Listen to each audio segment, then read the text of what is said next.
요한복음 15장 4절로 7절의 말씀입니다. 신약성경 요한복음 15장 4절로 7절의 말씀입니다. 우리 한 절씩 큰 목소리로 봉독하도록 하겠습니다. 제가 먼저 봉독합니다. 내 안에 거하라, 나도 너희 안에 거하리라. 가지가 포도나무에 붙어있지 아니하면 스스로 열매를 맺을 수 없음 같이 너희도 내 안에 있지 아니하면 그리 하리라. 나는 포도나무여 너희는 가지라. 그가 내 안에 내가 그 안에 거하면 사람이 열매를 많이 맺나니 나를 떠나서는 너희가 아무것도 할 수 없음이라.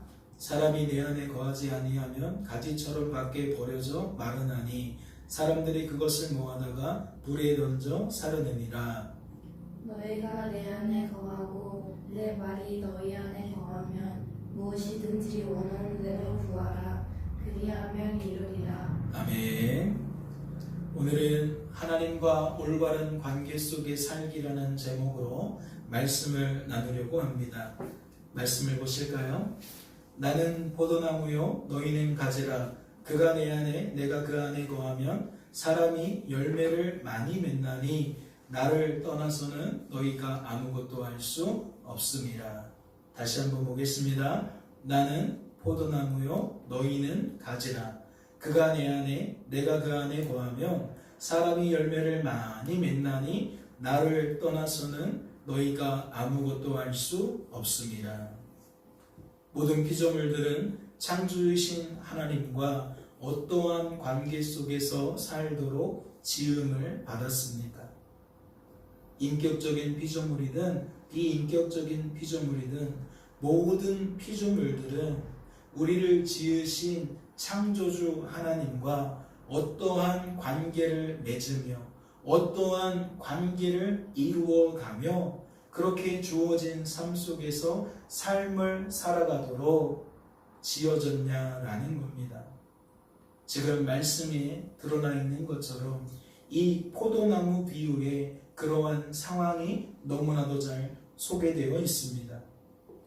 모든 피조물들은 창조주이신 하나님을 전적으로 의존하며 하나님의 뜻을 따라 하나님께서 친히 주관하시는 복된 삶을 어떻게 누려요?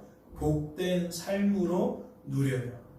다시 말씀을 드려요. 모든 피조물들은 주어진 삶의 자리에서 창조주이신 하나님을 전적으로 의존하며 하나님의 뜻을 따라 하나님께서 친히 주관하시는 복된 삶을 복된 삶으로 누리며 살아가도록 지음을 받았습니다. 이게 어떠한 삶이죠? 하나님 하시기 나름인 삶이죠. 또 어떤 삶이죠? 그리스도께서 사시는 삶이죠. 다시 말해 주어진 삶 속에서 모든 피조물들은 창조주이신 하나님의 통치와 다스리심 속에서 살아가도록 지음을 받았다는 겁니다. 이는 누구도 예외라 할 수 없어요.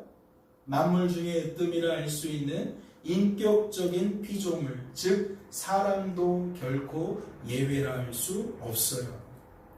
죄를 범하기 전에 사람은 유일하게 하나님의 형상을 따라 인격적인 존재로 창조되었기에 자신의 뜻을 따라 내가 사는 삶을 살 수 있는 특별한 존재였고 에덴 동산에서 실제로 그러한 삶들을 살았습니다.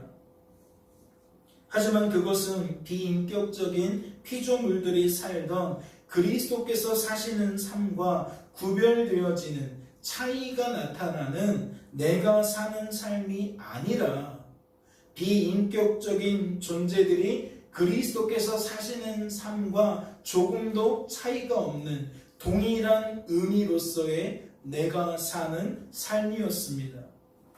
다시 말씀을 드려요. 죄를 범하기 전에 사람은 어떠한 상태였다? 하나님의 뜻과 내 뜻에 차이가 없는 상태였다. 즉 내 뜻이라고 여겨지는 이 생각과 감정과 의지는 누구와 일치한다? 우리를 지으신 창조주이신 하나님의 생각과 감정과 의지와 일치한다. 그러니까 어때요? 인격적인 피조물로서 설령 내 뜻을 따라 내가 사는 삶을 살았다 할지라도 그것은 그리스도께서 사시는 삶과 동일한 의미로서의 내가 사는 삶이라는 겁니다. 그렇다면 인격적인 피조물인 사람이 비인격적인 피조물들과 다른 점이 무엇입니까? 이는 창조주이신 하나님께서 하나님의 그 기쁘신 뜻을 따라 창조된 모든 만물들을 친히 다스리시고 친히 통치하실 때에 유일하게 사람은 하나님 때문에 어떠한 누림을 가질 수 있어요? 비인격적인 존재들이 누릴 수 없는 특별한 인격적인 누림을 가질 수 있어요. 그리고 그러한 누림을 통해 어떻게 반응하며 살 수 있어요? 하나님께 특별한 인격적인 반응을 나타내며 살 수 있어요. 살기는 그리스도께서 사시는 삶을 살아요. 차이가 없는 삶을 살아요. 그런데 사람은 유일하게 특별하게 인격적인 존재로 지음바 되었기에 어떠한 차이점이 있다는 거예요? 동일한 그리스도께서 사시는 삶을 살지만 사람은 하나님 때문에 특별한 누림을 가진다는 거예요. 인격적인 누림을 가진다는 거예요. 그리고 그 인격적인 누림은 하나님을 향해 인격적인 반응으로 나타난다는 거죠. 다시 말해 사람은 비인격적인 피조물들과 다르게 창조주이신 하나님 때문에 주어진 삶 속에서 세상이 줄 수도 없고 세상이 알 수도 없는 참된 만족과 평안과 기쁨을 누릴 수 있다는 것이고, 그래서 사람은 그러한 누림을 통해, 즉 참된 만족과 평안과 기쁨을 통해 창조주이신 하나님께 어떻게 반응할 수 있다? 날마다 감사와 찬양의 고백을 올려드리는 구별된 삶, 특별한 삶을 살 수 있다. 사랑하는 성도 여러분, 그렇다면 여러분은 이를 통해 무엇을 깨닫게 되십니까? 창조된 인생의 제일된 목적이 무엇인지 깨닫게 되십니까? 창조주이신 하나님께서 인생을 지으신 목적이 무엇인지 깨닫게 되시냐는 거예요. 다시 말해 사람은 주어진 삶 속에서 하나님을 영화롭게 하는 삶과 하나님 때문에 영원토록 즐거워하는 삶을 살아가도록 지음받은 존재라는 것을 깨닫게 되시냐는 거죠. 그렇다면 어떠한 의문이 듭니까? 그럼에도 불구하고 어째서 피조된 인생이 주어진 삶 속에서 이러한 삶을 제대로 살지 못할까라는 의문이 들지 않습니까? 왜 우리들은 그러면 그런 삶들을 살지 못할까? 하나님이 그것을 원하셨고 그것을 원하셨기에 그 일을 이루시는데 왜 우리들은 여전히 그러한 하나님과 동떨어진 모습으로 전혀 그 목적에 부합하는 삶들을 살아가지 못하는 걸까? 의문이 들지 않냐는 거예요. 심지어 누구조차 그래요? 교회 다니는 성도조차 그래요. 저 사람들은 아직 하나님을 믿지 않기에 그렇다라고 말하면 설득력이라도 있는데, 하나님을 믿노라 하면서 교회를 다니는데 그들조차도 지금 우리들이 살펴본 인생의 제일된 목적을 따라 주어진 삶 속에서 살지 못할 때가 너무나도 많다는 거죠. 무엇 때문일까요? 그 이유는 과연 무엇 때문이겠냐는 겁니다. 이는 인생이 죄를 범함으로 창조주이신 하나님과 피조된 우리들의 관계가 완전히 파괴되었기 때문인 줄로 압니다. 말씀을 보세요. 오직 너희 죄악이 너희와 너희 하나님 사이를 갈라놓았고 너희 죄가 그의 얼굴을 가리어서 너희에게서 듣지 않으시게 함이니라. 죄가 창조주이신 하나님과 피조물된 우리들의 관계에 어떠한 영향을 주었는지 발견하십니까? 말씀을 통해 죄라는 것이 하나님과 우리의 관계에 어떠한 영향을 끼쳤는지 발견하시냐는 거예요. 예, 맞습니다. 단절이에요. 단절. 오직 너희 죄악이 너희와 너희 하나님 사이를 어떻게 만들었다? 갈라 놓았다. 분리시켰다. 독립시켰다. 즉 단절되어지도록 만들었다. 그렇다면 창조주이신 하나님을 전적으로 의존하며 살아가도록 지어진 우리들이, 창조주이신 하나님을 전적으로 의존해야만 살아갈 수 있도록 지어진 우리들이 이렇듯 창조주이신 하나님과 단절되었다는 것은 과연 무엇을 의미할까요? 이 단절은 우리에게 어떠한 영향력을 끼쳤겠냐는 겁니다. 말씀을 보세요. 오늘 말씀은 그 영향력이 어떠한지를 이렇게 소개하고 있습니다. 내 안에 거하라, 나도 너희 안에 거하리라. 이 말은 뭐예요? 단절이 해결된 상태를 말하는 거예요. 그런데 단절되어진 상태를 또 이렇게 드러내는 거죠. 가지가 포도나무에 붙어 있지 아니하면, 가지와 나무가 따로 지내며, 독립된 상태로, 분리된 상태로 지내면 어떠한 일이 벌어진다? 스스로 열매를 맺을 수 없다. 즉 가지라는 것은 나무에 반드시 붙어 있어야 하는데, 나무에서 떨어지는 순간 가지는 무엇을 낼 수 없다? 합당한 열매를 낼 수 없다.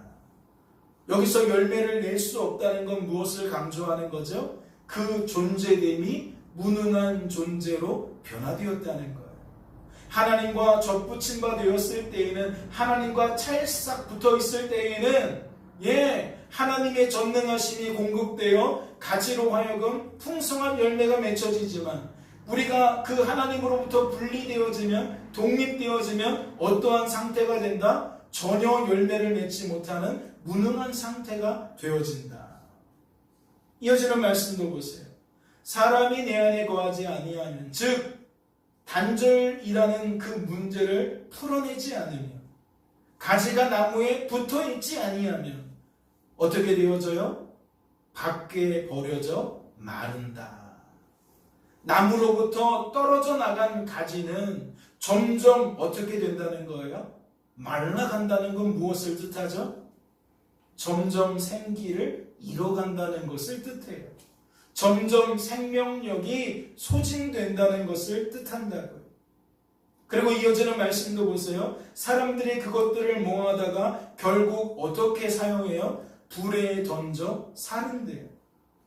이는 무엇을 뜻하죠? 점점 생명력이 소진되다가 결국 끄트머리에 가서는 어떠한 존재가 된다? 소멸되는 존재가 된다. 죽는 존재가 된다. 그런 이야기를 하고 있는 거예요. 그러니까 요한복음 15장 4절과 6절 말씀에 나타난 그 단절의 영향력들을 종합해 본다면, 죄를 범한 순간부터 인생은 어디를 향해 달려간다? 죽음을 향해 달려간다. 떨어지는 그 순간부터 이미 타이머가 작동된다는 거예요. 내 인생의 마지막을 향해, 죽음이라는 골을 향해 계속해서 달려간다는 거죠. 스스로의 힘과 능력으로는 그러한 상황을 돌이킬 수 있어요? 그 시간을 멈출 수 있냐고요? 모래시계에서 모래가 하나 둘 떨어지고 있는데 그거 막을 수 있냐는 거죠. 막을 수가 없어요. 그러니까 시간이 가면 갈수록 뭐 하는 거예요? 죽어갈 수밖에 없는 거예요. 점점 생명을 소진해갈 수밖에 없다는 거죠.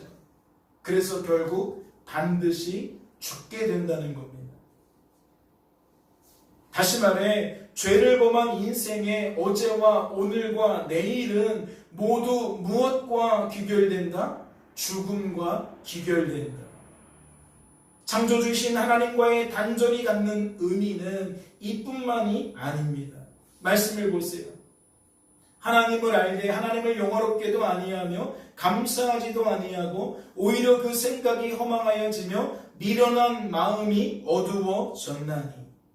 죄의 본질이 무엇이죠? 피조물된 인생이 하나님만 하나님이신 것을 망각하고 자기 자신을 하나님처럼 여기는 거예요. 다시 말해 나를 하나님인 줄로 오해한다는 것이고 나도 하나님인 줄로 착각한다는 거죠. 하나님만 하나님이시고 인생의 주관자와 구원자는 오직 하나님이신데 죄를 범한 인생은 그럼에도 불구하고 나도 하나님처럼 여긴다는 거예요. 나를 내 인생의 주관자와 구원자처럼 여기며 산다는 거죠. 그 결과가 무엇입니까? 하나님을 알되 하나님을 영화롭게도 아니하며 감사하지도 아니하고 주어진 삶의 제일 원인이 창조주이신 하나님이라고 그들은 생각하지 않으니까, 그렇게 여기지 않으니까 죄를 범한 인생은 창조된 인생의 제일된 목적대로 주어진 삶 속에서 하나님을 영화롭게 하고 하나님 때문에 영원토록 즐거워하는 삶을 살지 않는다는 겁니다. 살아갈 수가 없다는 거예요. 다시 말해 죄를 범한 인생은 주어진 삶 속에서 보고 듣고 여러 가지 것들을 경험하며 뭐하지 않는다는 거예요? 하나님께 감사하지 않는다는 거예요. 하나님께 영광 올려드리지 않는다는 거예요. 하나님이 하셨네요. 하나님이 하신 일입니다. 그렇게 하나님을 칭송하지 않는다는 거죠. 그뿐만이 아닙니다. 말씀을 보세요. 스스로 지혜 있다 하나 어리석게 되어 썩어지지 아니하는 하나님의 영광을 썩어질 사람과 새와 짐승과 기어다니는 동물 모양의 우상으로 바꾸었느니라. 창조주이신 하나님 앞에서 비인격적인 피조물들과 달리 인격적인 누림과 인격적인 반응을 나타낼 수 있었던 인격적인 피조물로서의 그 독특함이, 그 유일함이, 그 특별함이 죄를 범하는 순간부터 어떠한 특별함으로 변질되어집니까? 하나님의 뜻을 적극적으로 거부하는, 거절하는, 즉 거스르는 특별함으로 변질되어집니다. 하나님의 뜻과 내 뜻을 동등한 위치에 가져다 놓기에 순간순간마다 하나님의 뜻보다 내 뜻을 앞세우게 된다는 거죠. 그러니 주어진 삶은 온통 죄의 열매로 가득해질 수밖에 없다는 겁니다. 다시 말해 죄를 범한 순간부터 하나님 앞에서 그 특별함은, 유일함은, 그 독특함은 죄를 짓게 만드는 것으로 변질되어 버렸다는 것이지요. 이어지는 말씀도 볼까요? 스스로 지혜 있다 하나 어리석게 되어. 이는 죄를 범한 순간부터 무엇이 타락했다는 거예요? 무엇이 변질되었다는 거예요? 생각과 감정과 의지가 전적으로 타락했다는 거예요. 전적으로 부패했다는 거예요. 전적으로 무능하게 되었다는 거예요.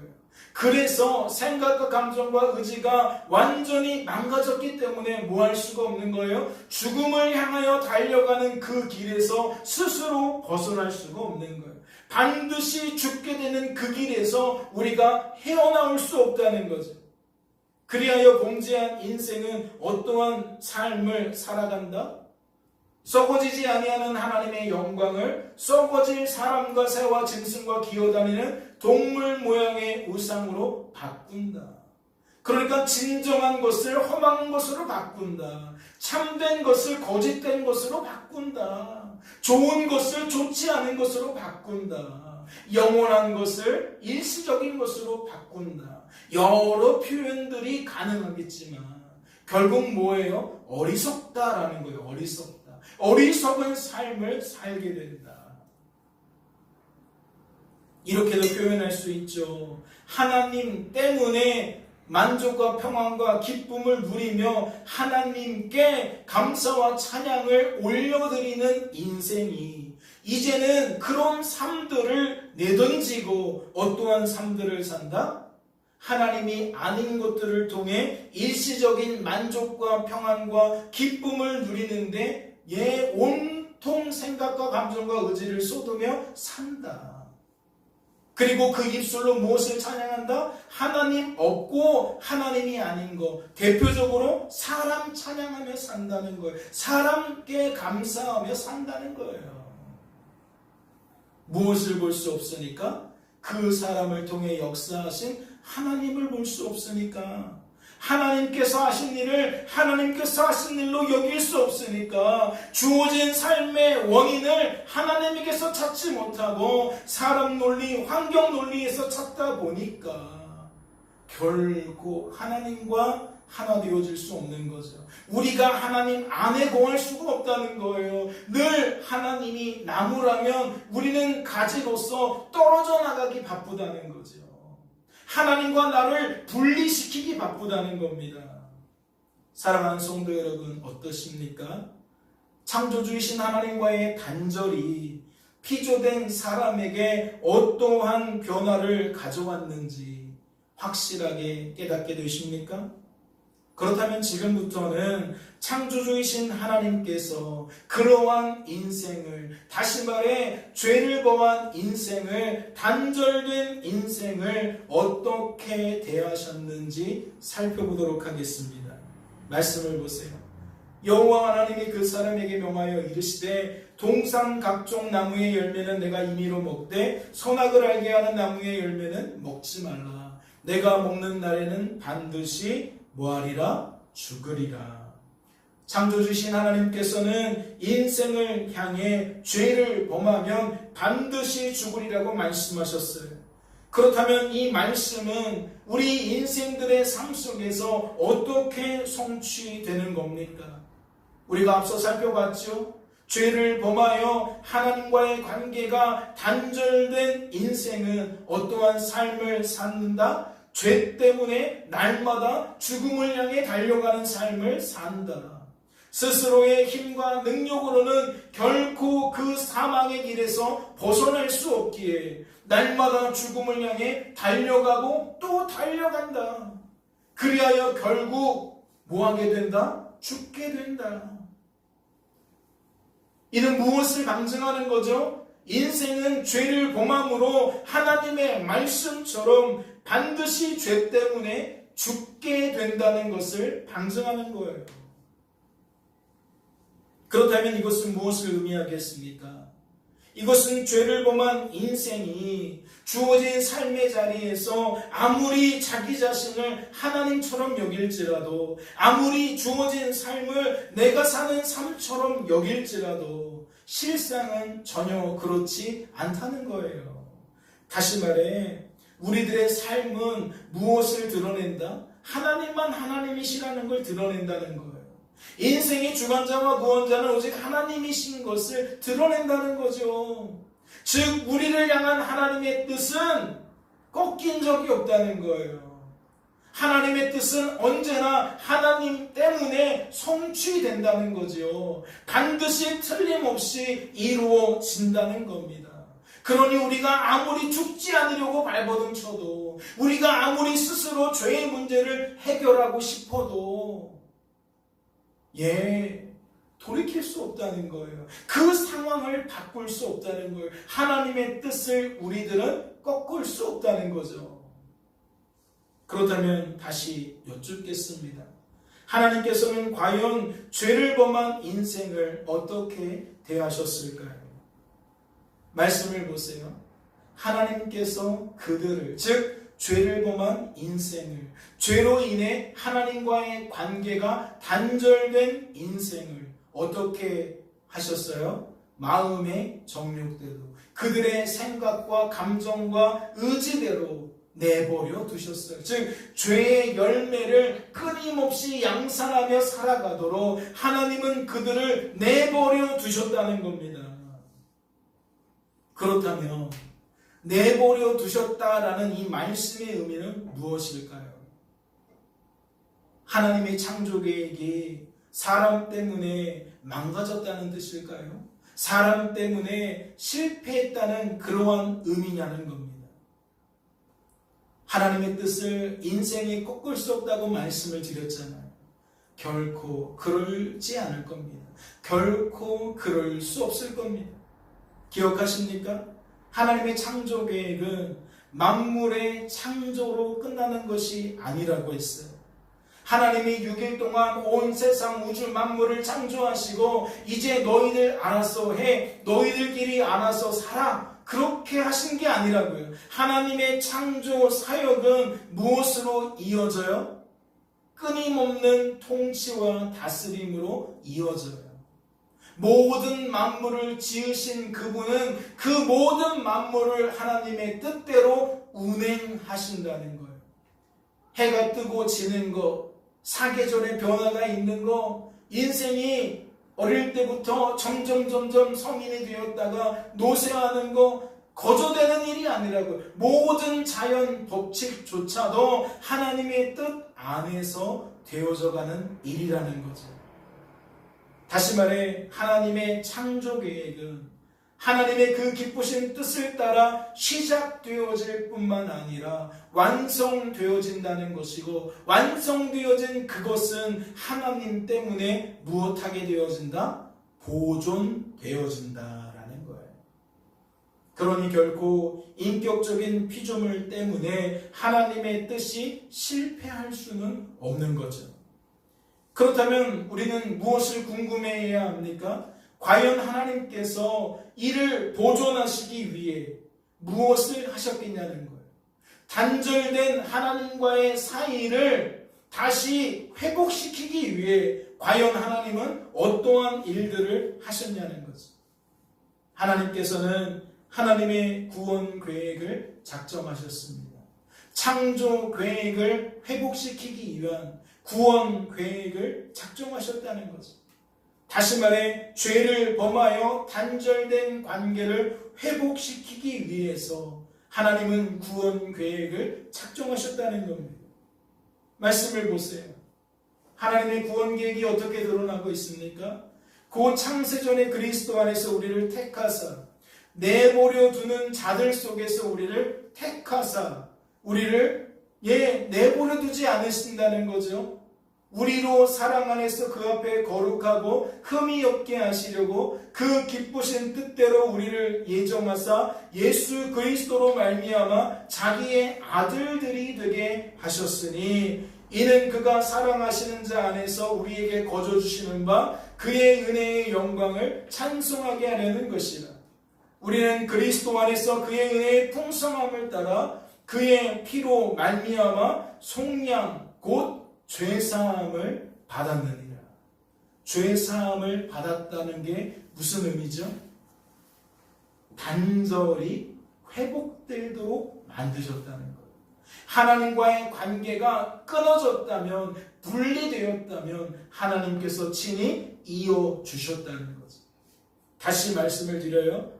곧 창세전에 그리스도 안에서 우리를 택하사 우리로 사랑 안에서 그 앞에 거룩하고 흠이 없게 하시려고, 즉 죄를 범한 그 죄의 값을 우리에게서 지우시려고 그 기쁘신 뜻대로, 즉 하나님의 구원 계획대로 우리를 예정하시고 예수 그리스도로 말미암아 우리를 하나님의 자녀가 되게 하셨으니 이는 그가 사랑하시는 자 안에서 우리에게 거저 주시는 바 그의 은혜의 영광을 찬송하게 하려는 것이라. 우리는 그리스도 안에서 그의 은혜의 풍성함을 따라 그의 피로 말미암아 속량을 받았다. 죄사함을 받았다. 죄의 문제를 해결받았다. 죄의 굴레에서 벗어나게 되었다. 모든 죄의 영향력으로부터 우리는 자유케 되었다.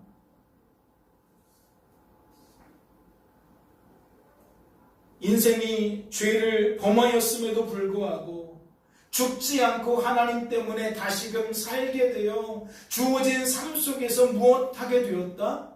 본연의 목적대로 살게 되었다. 우리를 지으신 목적대로 살게 되었다. 이러한 모든 의미를 함축하고 있는, 내포하고 있는 단어가 무엇입니까? 바로 은혜라는 겁니다. 은혜. 말씀을 보세요. 너희는 그 은혜에 의하여 믿음으로 말미암아 구원을 받았으니 이것은 너희에게서 난 것이 아니요 하나님의 선물이라. 의대는 무엇을 강조하는 겁니까? 하나님께서 시작하셨고 하나님께서 완성하셨고 하나님께서 보존하신다는 것을 강조하는 겁니다. 우리가 낄 자리가 있어요, 없어요? 낄 자리가 없어요. 하나님 아니면 우리는 시작될 수도 없고 완성될 수도 없고 보존될 수도 없는 거예요. 다시 말해 성도로 세워질 수도 없고 성도다운 삶을 살아갈 수도 없고 여전히 성도로 보존될 수도 없다는 이야기인 거죠. 거듭해서 말씀을 드리지만 우리는 스스로 돌이킬 수 없습니다. 사망의 길에서 멸망의 길에서 우리가 스스로 방향을 전환할 수 없다는 거예요. 즉 단절된 상태에서 결코 스스로 벗어날 수 없다는 거죠. 범죄한 인생이 그와 같은 삶의 전환을 이루기 위해서는 반드시 은혜가 필요한 겁니다. 하나님께로부터 부어지는 은혜가 반드시 필요하다는 거죠. 그 길 외에는 다른 길이 없습니다. 우리의 형편을 돌아보세요.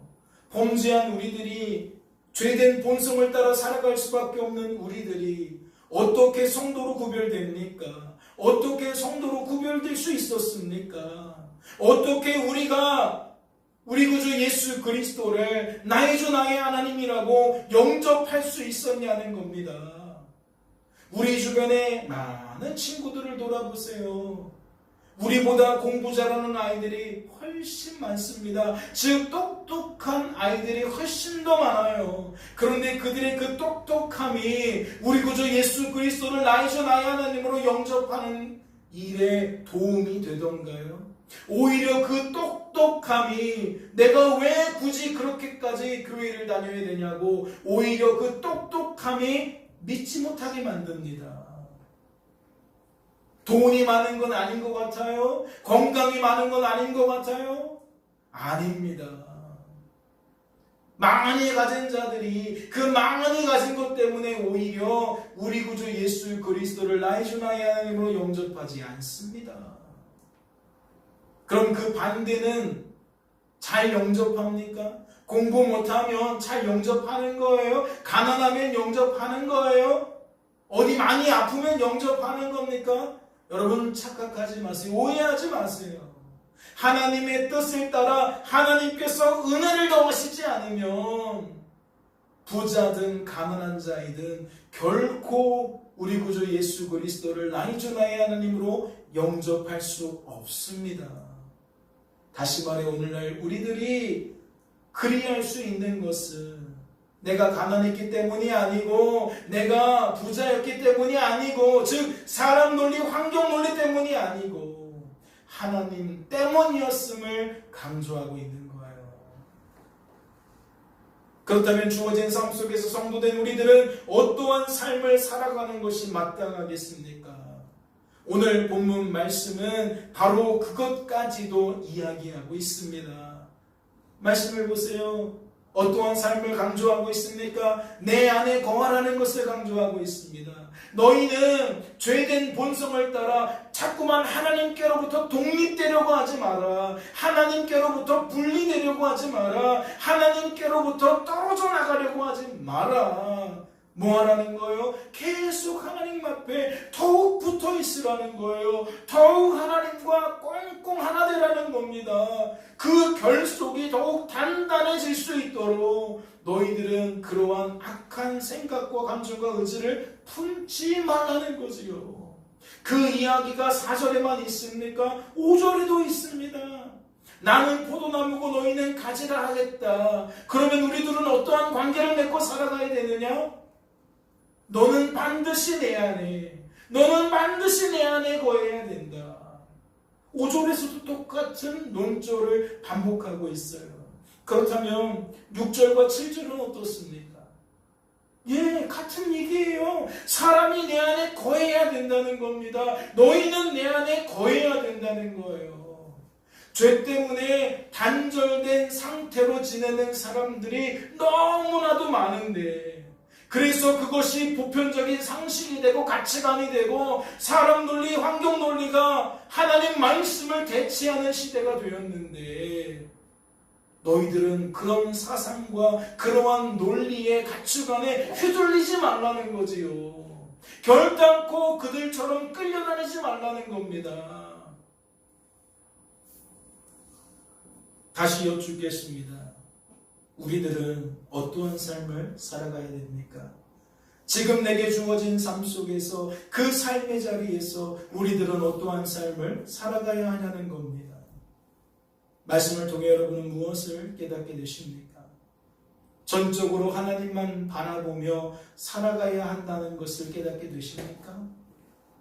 다른 이들이 그러한 삶들을 살지 않아도 그러한 것들에 나는 상관없이 나는 전적으로 하나님만 의지하며 살 거야, 나는 그러한 하나님만 자랑하며 살 거야 라는 그러한 태도를 유지하며 살아야 된다는 것을 깨닫게 되시냐는 거예요. 그것이 주어진 삶의 자리에서 성도된 우리들이 성도로 보존될 수 있는, 성도다운 삶을 살아갈 수 있는 유일한 비결인 것을 깨닫게 되시냐는 거죠. 누가 더 괜찮은 삶을 산다는 겁니까? 누가 더 하나님 보시기에 기쁜 삶을 산다는 겁니까? 그건 다른 게 아니에요. 사나 죽으나 끝까지 하나님께 붙어 있으려고 하는 자가 그러한 삶들을 사는 거예요. 하나님 때문에 날마다 은혜를 공급받는 사람이 그러한 삶을 산다는 것이죠. 내 것으로 채워지는 사람들은 못 살아요. 하나님의 것으로 채워지는 사람이 채워진 만큼 사는 거예요. 그러니 열쇠는, 비결은 누구에게 있는 거예요? 전적으로 하나님께 있는 거예요. 그러니 우리는 뭐 할 수밖에 없는 거예요? 그분만 바라보고 의지하고 자랑할 수밖에 없는 거예요. 끝으로 말씀을 보실까요? 이것은 오늘 새벽 기도의 시간에 하나님께서 제게 주신 말씀입니다. 같이 한번 봉독해 볼까요?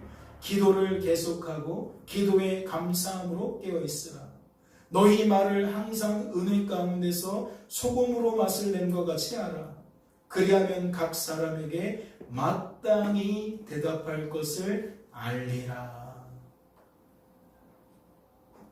소망하기는 남은 한 주간의 삶 속에서 이 말씀처럼 쉬지 말고 기도하시길, 다시 말해 쉬지 말고 하나님만 바라보시며 하나님만 의지하시며 하나님만 자랑하시길, 그리하여 범사에 더욱 감사하며 살게 되시길 주님의 이름으로 축원합니다. 잠시 기도합니다. 하나님 아버지 감사합니다.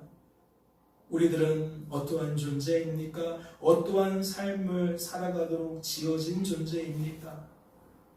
우리들은 날 때부터 죄의 영향력 아래에서 살아서 우리가 어떠한 존재인지 오해하고 착각하며 살아왔습니다. 그 영향력이 여전합니다. 그래서 우리는 부지불식간에 또 하나님이 지으신 목적을 거스르고 하나님께로부터 분리되어 우리가 살기를 바랍니다.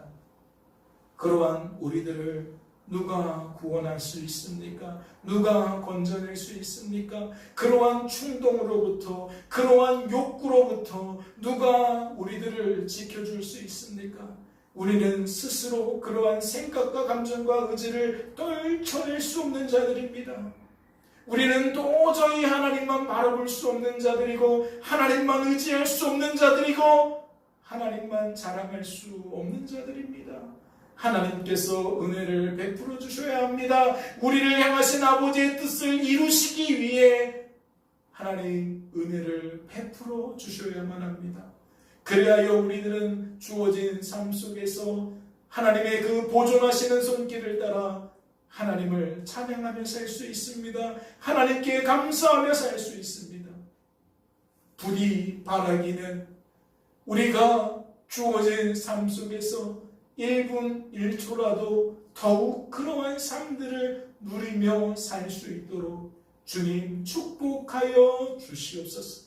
주께서 우리를 붙들어 주실 줄로 믿고 감사드리며 이 모든 말씀 우리를 주에서 구원하신 예수님의 이름으로 기도하옵나이다.